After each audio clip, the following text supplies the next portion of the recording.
Get ready. 5 seconds. Start.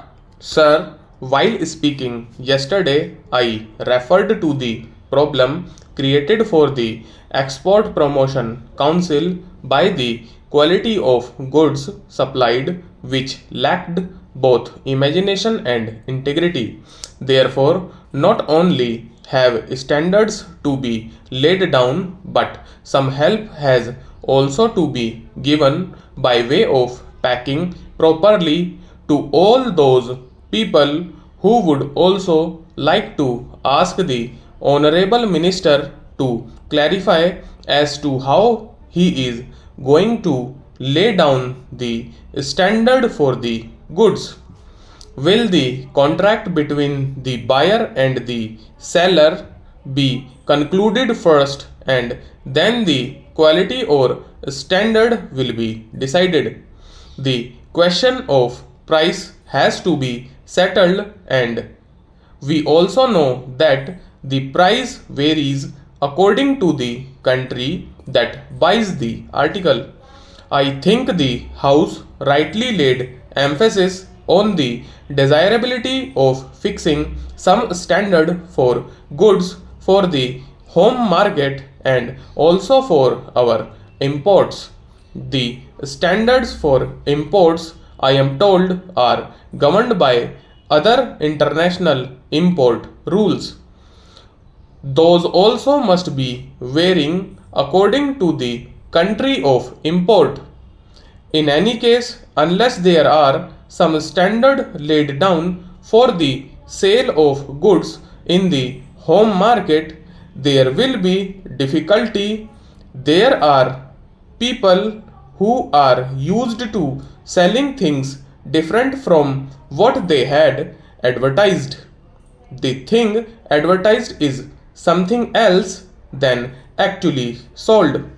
So, unless our traders are trained to respect integrity and some business morals, it is not possible for them suddenly to rise to the occasion and, out of patriotic motives, sell goods of the particular specified standard.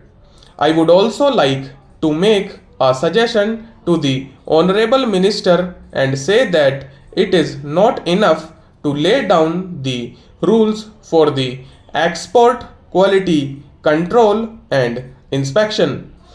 It is very necessary now to advertise in the foreign countries that we have taken care of this aspect because of the bad name that we have acquired in the past on account of the business ways of some of the exporters.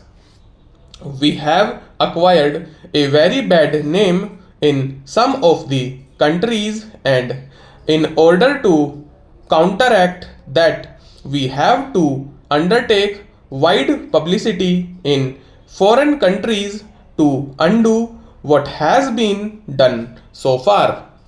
There is one more question which I would like to ask the Honorable Minister so that he may clarify the doubt that may be in the minds of some honorable members.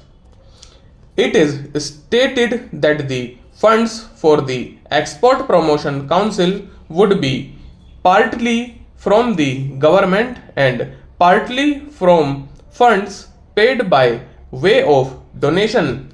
I want to know whether the donors, if they are business people, would not be in a position to take advantage of the position and misuse this Export Promotion Council.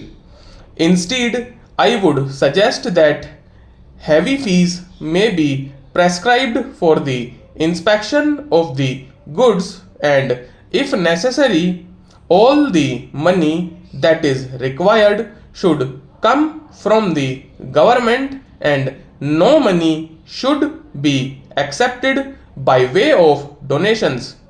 I would also like the government to see that punishment is not so much in the form of fine, because it is well known that where money is got freely either through black marketing or by taking advantage of certain trade conditions, fine is no consideration at all.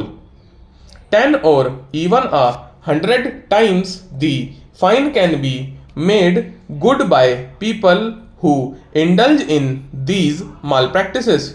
Therefore, it is only enough to prescribe punishment for the persons who are found guilty under this act, because it is also necessary that we prescribe heavy punishment for the inspectors so as to leave no room for suspicion in the minds of the people.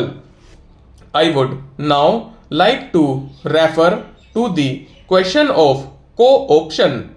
I do not know why it has not occurred to the members in the opposition and those who doubted the need for co-option that the variety of goods itself will not make it possible for the council to have members on the council who would be conversant with the qualities of all types of goods.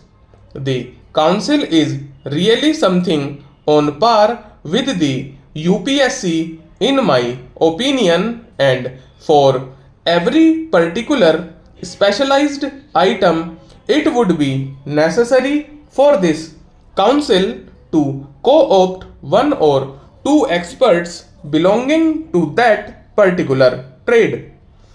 I would, if I may, like to clarify one point in regard to the statement that fell from one of the members yesterday with regard to the deal we had with Poland and Russia over shoes. The deal was found defective because the shoes were different according to the changing fashions. This particular item has come in the report of the Public Accounts Committee. The deal was found defective because the foreigners who are used to machine made goods expected goods of exactly the same standard as of machine made goods. Our Indian shoes were made by hand and all of them did not answer the same specifications. These shoes were not meant for fashionable ladies or for other, but they were really meant for the army. Stop.